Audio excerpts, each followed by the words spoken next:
नमस्कार, विठ्ठल बोलीमध्ये स्वागत। मी विठ्ठल पाटील। खरं तर आज आपण श्रद्धांजलीपरच बोलणार आहोत। कोल्हापूरचे एक ज्येष्ठ नेते आणि आमदार पी.एन. पाटील यांचं निधन झालेलं आहे। राजकारणात निष्ठा कशी जपावी आणि सामान्य कार्यकर्त्यापासून ते पक्षाच्या हायकमांड पर्यंत सर्वांची मर्जी कशी राखावी याचा एक आदर्श म्हणून पी.एन. पाटील यांच्याकडे पाहिलं जात होतं। पी.एन. पाटील खरोखरच एक असा नेता होता की संयम काय असतो आणि प्रत्येकासोबत मैत्री कशी करावी याचा एक तो आदर्श होता। पी.एन. पाटील 1978 पासून काँग्रेस सोबत आहेत। युवक असतानाच त्यांची काँग्रेस सोबत जी नाळ जोडली गेली ती अखेर त्यांच्या निधनानंतरच तुटली गेली असं म्हटलं तर वावगं ठरू नये। कारण पी.एन. पाटील यांनी कधीच आपल्या विरोधकांवर जिहारी टीका केली नव्हती किंवा कोणाबद्दलही आकस ठेवला नव्हता। एखादा कार्यकर्ता चुकला तरी त्याला त्याच भाषेत समजून सांगायची ताकद पी.एन. पाटलांमध्ये होती। पी.एन. पाटील जसे सुसंस्कारित होते तसेच त्यांनी आपले कार्यकर्ते सुद्धा सुसंस्कारित घडवले।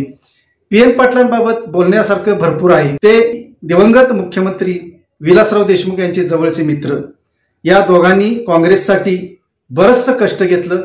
महाराष्ट्रात काँग्रेसला चांगले दिवस आणण्यासाठी हे जेवढे झटले होते त्याचबरोबर इतर नेते झटले असतील, पण कोल्हापूरमध्ये मात्र काँग्रेस जिवंत ठेवायला पी.एन. पाटील हेच कारणीभूत होते।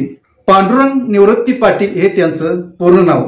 निवृत्तीच्या पोटी पांडुरंगाने जन्म घ्यावा आणि एका पक्षासाठी आपलं आयुष्य वाहत न्यावं, आयुष्यभर त्याच पक्षाची धोरा सांभाळावी, आयुष्यभर त्याच पक्षाचा झेंडा खांद्यावर घेऊन पक्षासाठी काम करावं, हे जे पी.एन. पाटलांनी केलं ते इतर नेत्यांच्या बाबतीत अभावानं दिसून येईल। असे काही नेते देशात असतीलही की जे निष्ठावान आहेत, प्रत्येक पक्षात आहेत, पण कोल्हापूर पश्चिम महाराष्ट्राच्या दृष्टीनं जर निष्ठावान कार्यकर्ता म्हटलं तर आणि निष्ठावान नेता म्हटलं तर पी.एन. पाटील यांनाच कोल्हापूरचे लोक मान्यता देतील। पी.एन. पाटील हे जसं काँग्रेसशी एकनिष्ठ होते तसंच ते विलासराव देशमुखांशी आणि राजीव गांधींशी एकनिष्ठ होते। राजीव गांधींच्या निधनानंतर कोल्हापुरात सद्भावना दौड सुरू करण्याचं मोठं काम पी.एन. पाटील यांनी केलं। इतकंच नव्हे तर राजीव गांधींच्या नावाने एक सूतगिरणी सुद्धा सुरू करून तरुणांना रोजगार उपलब्ध करून दिला। सर्वाधिक आणि एक महत्वाचं आठवणीत राहण्यासारखं पी.एन. पाटलांचं काम म्हणजे कोल्हापुरात राजीव गांधींचा पुतळा सुद्धा त्यांनी उभारला। करवीर संस्थांच्या संस्थापिका ताराराणी यांचा पुतळा कोल्हापूरच्या वेशीवर आहे। कोल्हापूरमध्ये येताच या रणरागिणीचं दर्शन घडतं आणि त्यानंतर थोडं पुढे आल्यानंतर मुख्य बस स्थानकाच्या आवारात राजीव गांधींचा पुतळा आहे। हात उंचावून अभिवादन करणारे राजीव गांधी जणू कोल्हापुरात येणाऱ्यांचं स्वागतच करतात असा एक तिथं भास होतो। आणि या पुतळा निर्मितीपासून त्या ठिकाणी उभा करण्यापर्यंत जे सर्व श्रेय आहे ते पी.एन. पाटलांचं आहे।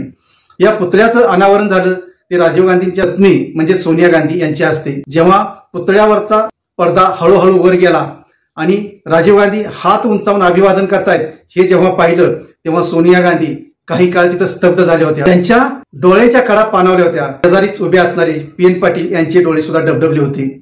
इतकं निस्सीम प्रेम करणारा हा नेता होता गांधी घराण्यावर आणि काँग्रेस पक्षावर। त्यांनी गेल्या 30-35 वर्षांच्या कालावधीत काँग्रेसला कधीही दुरावा केला नाही।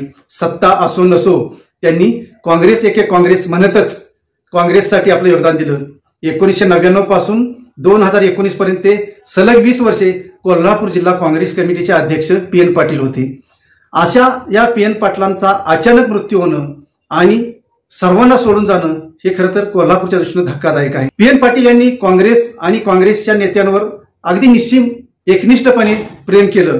मात्र पी.एन. पाटलांना ज्या पद्धतीनं काँग्रेसमध्ये काही दर्जा मिळाला होता किंवा एखादं मंत्रिपद मिळालं होतं ते मात्र मिळालं नाही।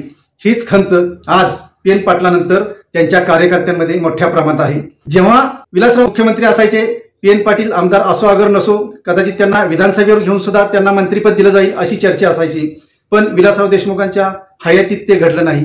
2019ला जेव्हा महाविकास आघाडीची सत्ता महाराष्ट्रात आली तेव्हा पी.एन. पाटलांचं नाव मंत्रिपदासाठी आघाडीवर होतं।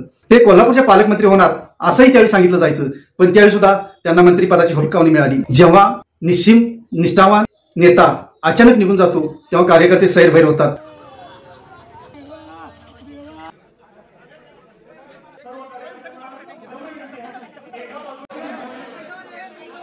आणि पी.एन. पाटलांच्या बाबतीत आज तोच प्रकार घडलेला आहे। पी.एन. पाटील पाय घसरून पडतील आणि आठवड्याभरात जग सोडून जातील असं कधी कुणालाही वाटलं नसेल.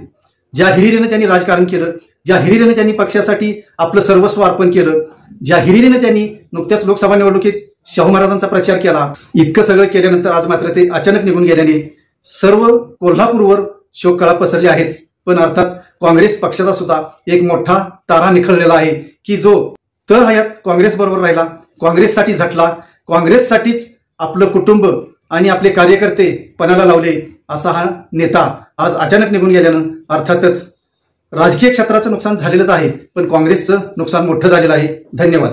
असेच नवनवीन विषय ऐकण्यासाठी लाईक, सबस्क्राईब आणि बेल आयकॉनवरती क्लिक करा.